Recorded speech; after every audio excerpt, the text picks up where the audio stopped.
Hi folks, Glyn here, and I just wanted to put together a really quick kind of follow-up video to one that I did a short while ago when I reviewed a Vanguard tripod that I'd been sent. Now you can check out that one on my YouTube channel. It was a great tripod. I can't quite remember the number, but you'll see it in the video. But there was a few things I didn't quite like about it. I'm not saying it was a bad tripod. Like most things, I have to work with things that are suitable for the way that you work, and that one didn't really suit me. So, long story short, I posted the video online. Vanguard saw the review, and like any good company would do, they've kind of like done a follow-up. They contacted me and said, look, we saw the review, we really want to be able to provide you with something that would fit exactly what you're after. So I kind of gave them the review of what I wanted, and they sent this one out here. Now this tripod here is the Alta Pro 284 CT.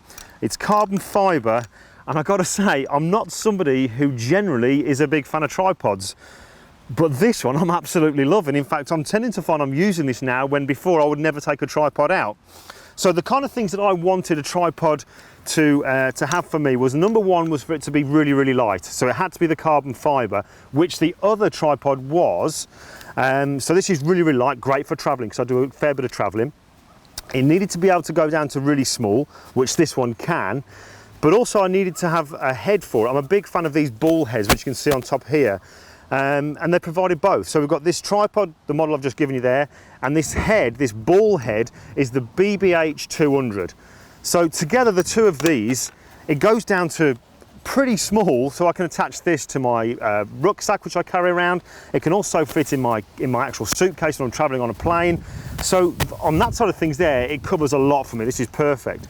But what I really like about it is the fact that you can do so much with it, but it's not fiddly.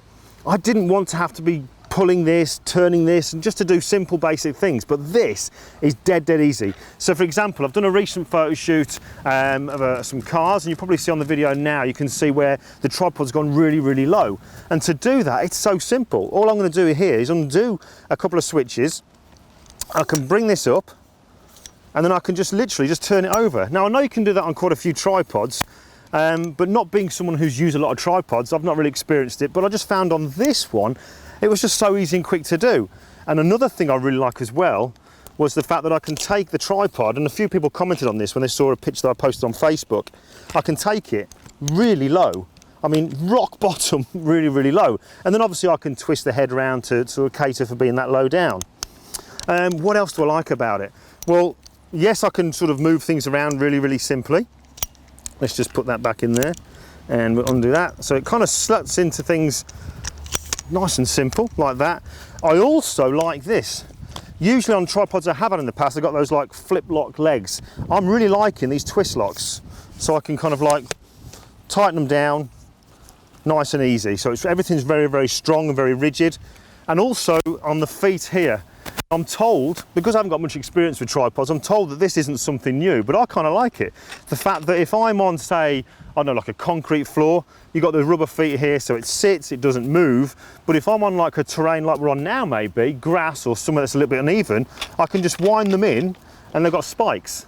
So it's going to really make things really, really steady and stable. So I'm a really, really big fan of this tripod. Do you know what, I'm kind of struggling to find something that I don't like about it, but every review you've got to show some maybe positive and not so positive things. So I've been kind of racking my brain thinking, what don't I like about it? If you saw the other review, you might remember one thing I did say was about the shoe that you use to put your tripod onto the actual ball head here. What I have been used to in the past was like those ones where you can just literally drop them in, click it down. I really like that because it was quick. Now this one hasn't got that, and basically to get this one into position here, I just kind of like slide it in and then turn this handle. But you know, okay, if I was going to be fussy, maybe I still do like those drop-in ones, but that's taking me what, seconds. So I'm liking that, and the fact that I can really tighten it down. This is really stable. This is a 70-200 on a Nikon D800 there. So it's a fair bit of weight, but we've been doing so much stuff with it over the last few days. This is absolutely planted solid. I've got no creep in it. If I put it at a certain angle or whatever, twist it around, lock it down, it stays in that angle. So I'm loving it, absolutely loving it. I'm doing my best to give you some real negatives here, but I really do like it. So it's the Vanguard, the Alta Pro 284 CT. and the BBH 200 bull head. Definitely worth checking it out. I'll see you next time.